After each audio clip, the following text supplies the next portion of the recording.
Hola, buenos días.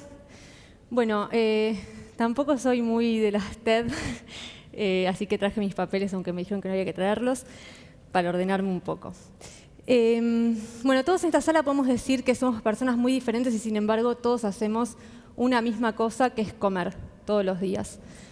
Y eso que podría ser en principio una buena noticia, que todos comamos, no lo es tanto en la medida en la que empezamos a entender qué es lo que servimos a nuestra mesa cada vez que servimos nuestros alimentos. Hoy en día el sistema alimentario está plagado de problemas ambientales, de salud y problemas culturales. Problemas para nuestro presente y problemas para nuestro futuro. Y nosotros podemos encontrar varios indicios de que el sistema no está bien, ¿no? Hay una frase de los antropólogos que a mí me gusta mucho que es comemos como vivimos. Y realmente con dar una vuelta por el supermercado, con dar una vuelta por la calle y empezar a entender qué es lo que está pasando hoy en día en nuestras sociedades modernas, podemos ver que ese alimento no estaría siendo de ninguna manera lo que debiera ser para mantenernos en un estado saludable, ni emocional ni físicamente. Pero entiendo que hacen falta datos un poco más rigurosos que las simples percepciones, entonces existen, abundan y tampoco son nada alentadores. Las últimas noticias hablan de que estamos transitando el antropoceno. Eso quiere decir que por primera vez nosotros dejamos nuestra huella geológica en este planeta. Y no es una huella bonita. Estamos hablando de agotamiento del agua, de radiación, de calentamiento global y de una extinción masiva de especies. Se habla de la sexta extinción. Y es sexta extinción porque hubieron 5 anteriores, ¿no? La última fue la que acabó con los dinosaurios y todas tuvieron que ver con desastres de alguna manera naturales o con cuestiones incontrolables. Esta extinción tiene que ver con la única especie que no puede compartir el planeta con las otras, que básicamente somos nosotros. Estamos llevando al mundo a una catástrofe y a un agotamiento de la biodiversidad. Y a una disminución, a una reducción absoluta de la biodiversidad. Y reducir la biodiversidad no significa nada más que vamos a extrañar animales hermosos como los leones y los elefantes, sino que vamos a estar en verdaderos problemas con respecto a todo lo que nos da la biodiversidad, que es alimentos, que es medicina, que es control climático, que es control de plagas, por ejemplo. Uno de los efectos más inmediatos de este agotamiento de los espacios naturales tiene que ver con la proliferación de mosquitos, de roedores, de murciélagos, o sea, con la proliferación de malaria, de fiebre amarilla, de hantavirus. Todas estas cosas tienen su correlato, o sea, se explican por el aumento del pH de las aguas, se explican por la desertificación, por la reducción de las selvas, por la reducción de los bosques, por la contaminación enorme de los territorios y básicamente por una cuestión muy fundamental que es para qué y cómo usamos este planeta. Y en lo que más lo usamos es en la producción de nuestros alimentos. En los últimos 60 años, nuestra alimentación cambió de un modo radical. Nosotros estamos llenándonos de productos que son un desastre nutricional. Las cifras de pandemias que abundan en nuestras sociedades modernas son un gran reflejo de que lo que comemos no nos alimenta adecuadamente. Estamos rodeados de obesidad, de diabetes, de hipertensión, de problemas de cánceres distintos que tienen que ver exactamente con lo que comemos y con lo que no estamos comiendo. La falta de diversidad es algo que no nos damos cuenta y está en toda la góndola todo el tiempo, aunque curiosamente cuando caminamos una góndola pareciera que lo que más encontramos es diversidad. Pareciera que estamos llenos de productos y que cada vez hay más, pero si damos vuelta a esos paquetes y vemos de qué están hechos, encontramos que son una y otra vez productos hechos de las mismas cosas, ¿no? Estamos comiendo unos pocos animales, pollo, cerdo, vaca, algunos pescados de criadero, harina, azúcar, aceites baratos y unas pocas y tristes frutas y verduras que por lo general ya no tienen sabor a nada, cuestan bastante caras y no tienen ni siquiera temporalidad. Producir menos diversidad, curiosamente, es algo bastante complicado. Todo en la naturaleza tiende a la diversidad. Eso lo podemos encontrar no sé, explorando un ratito un pedazo de césped silvestre que creció en una plaza, vamos a encontrar que nunca hay una especie distinta, que lo que hay es un equilibrio y una comunicación y una convivencia entre todas las especies. Hay sistemas ecológicos que empiezan en criaturas microscópicas que todavía desconocemos y así va hasta los grandes animales. Sin embargo, este sistema logró producir muy pocas cosas en grandes extensiones. El cambio productivo se dio, hay que remitirse a la historia no tan lejana, se dio entre guerras, en la Primera y sobre todo después de la Segunda Guerra Mundial. Entonces, las empresas que estaban trabajando para la guerra, construyendo particularmente venenos, el gas mostaza, venenos para destruir a los que se consideraban enemigos, se reconvirtieron en una nueva guerra, la guerra contra el hambre. Y entonces había hambre, pero curiosamente el hambre tenía más que ver con las guerras, con las conquistas, que con problemas productivos. Sin embargo, esas empresas reconvertidas a esta nueva lucha empezaron a hacer lo que saben hacer, diseñar programas y diseñar combos productivos de la manera en la que saben trabajar. Se pensó en seleccionar unas pocas plantas, trigo, arroz, maíz, hacerlas crecer más en extensión y más en superficie y lograr que ocuparan grandes territorios como, bueno, haciendo lo que ellos saben, aislándolas químicamente.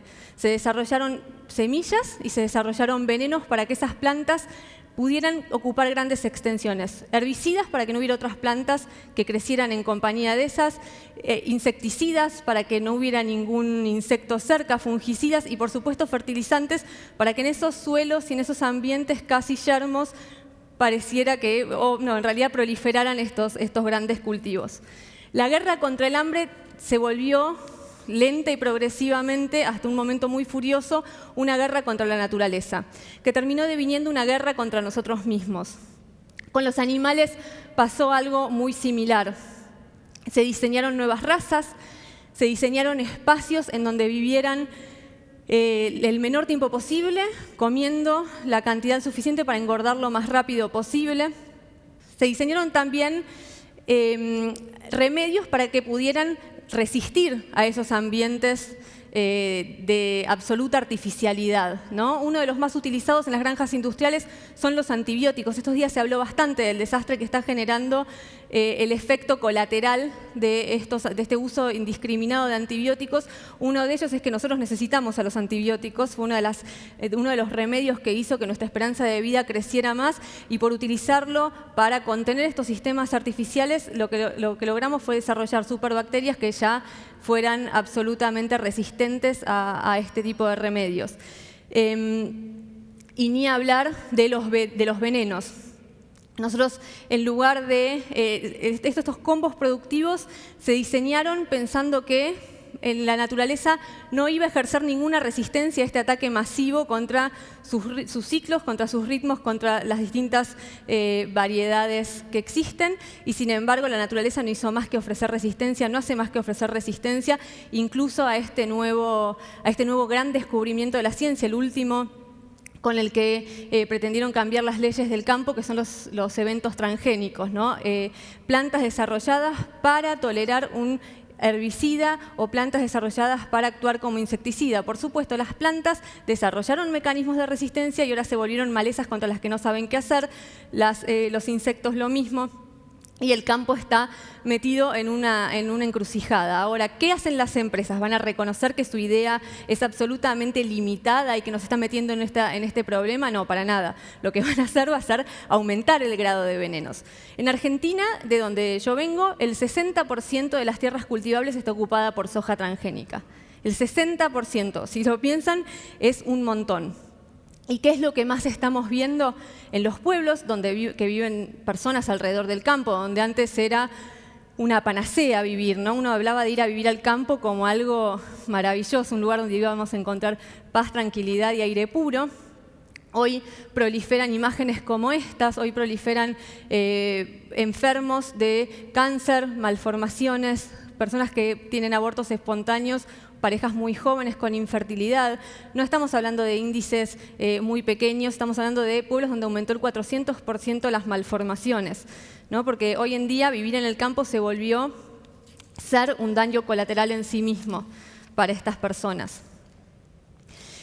Ahora, ¿para qué se está produciendo, por ejemplo, en Argentina, toda esta cantidad demencial de soja que nos lleva a utilizar unos 300 millones de agroquímicos por año?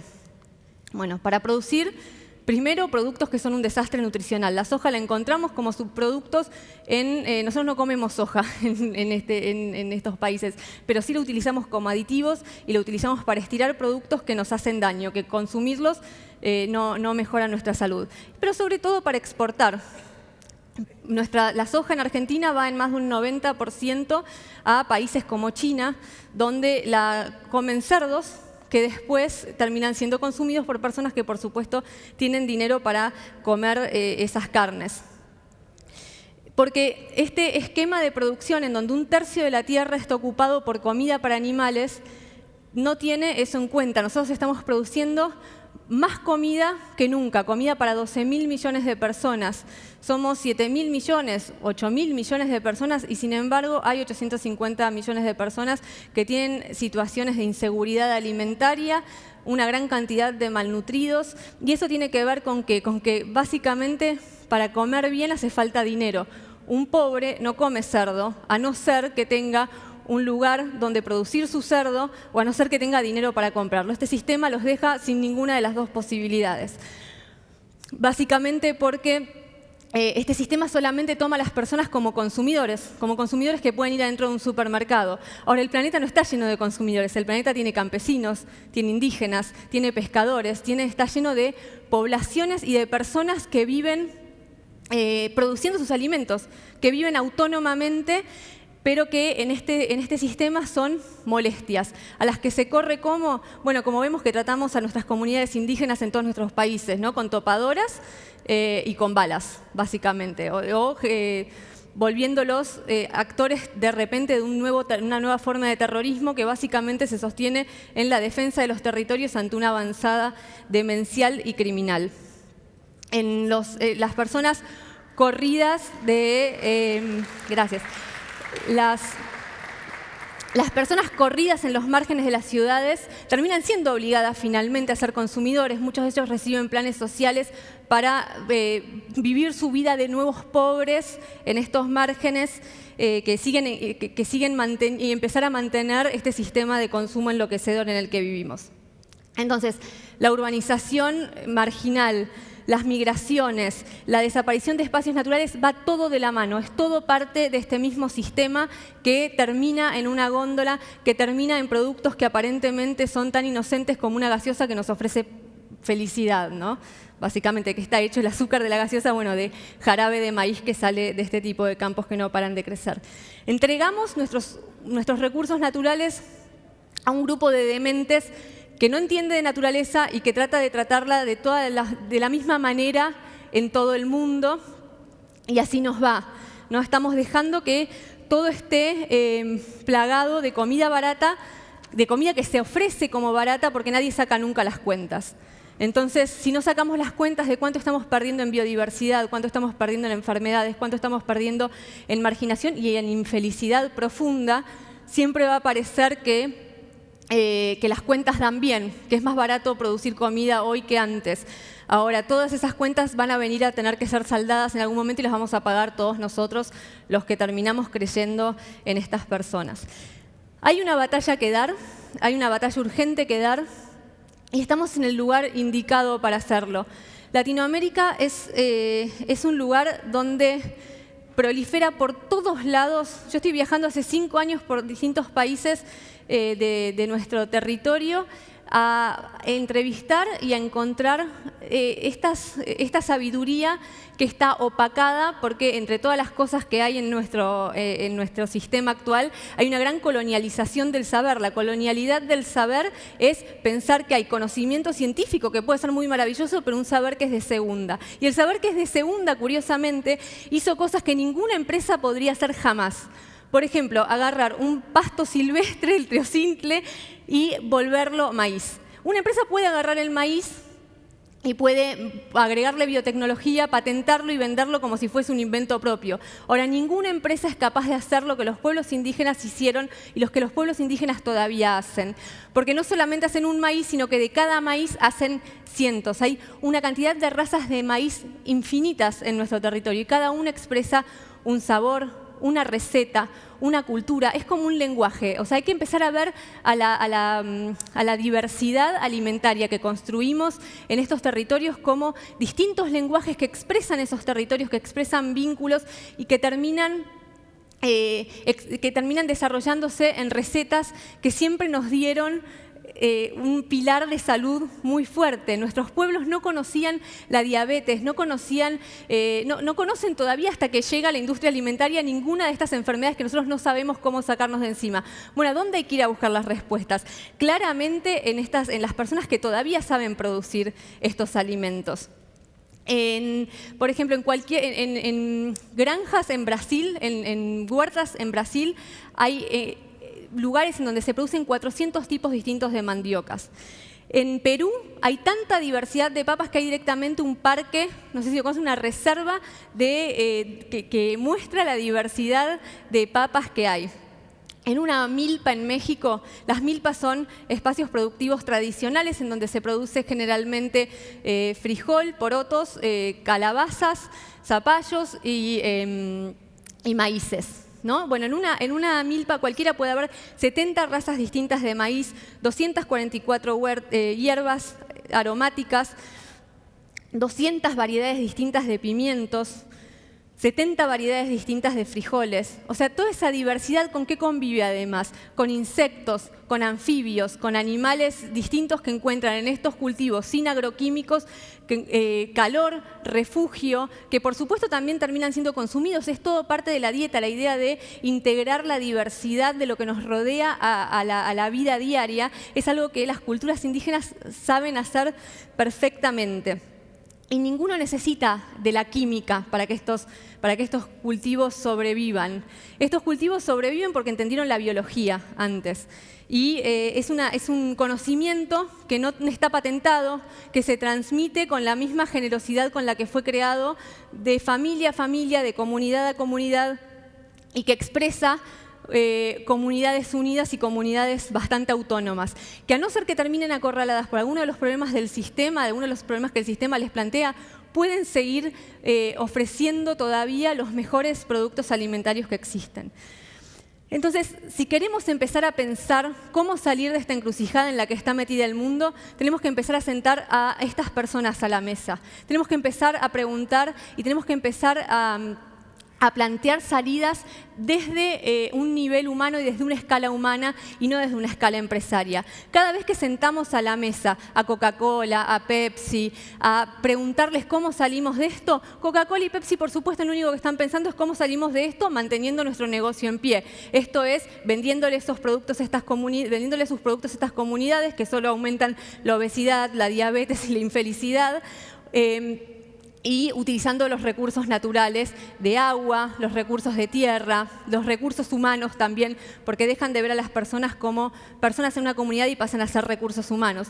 Lo mismo con las grandes semilleras. Bayer, Monsanto, Syngenta, que en China no están en una mesa sentadas pensando cómo resolver el problema productivo del mundo que no existe, sino cómo mantenerse a flote, cómo seguir patentando lo que ellos ni siquiera descubrieron y cómo hacer del mercado de nuestros alimentos un mercado privado del que cada vez tenemos menos posibilidades de elegir, en el que cada vez tenemos menos posibilidades de elegir y menos posibilidades de no terminar siendo cómplices de un horror que no querríamos serlo.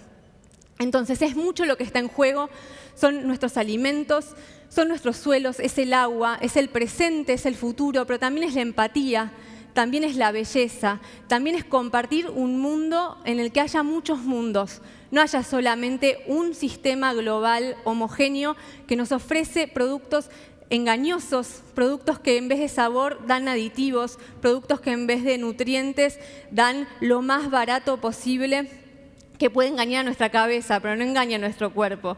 O sea, cuando estamos comiendo un yogur sabor frutilla, nuestro cuerpo sabe que no hay frutilla ahí, entonces lo podemos comer todo lo que queramos, pero frutilla no estamos viendo y eso se nota. Es mentira que no hay otra manera de darle de comer al mundo. Este sistema no le está dando de comer al mundo.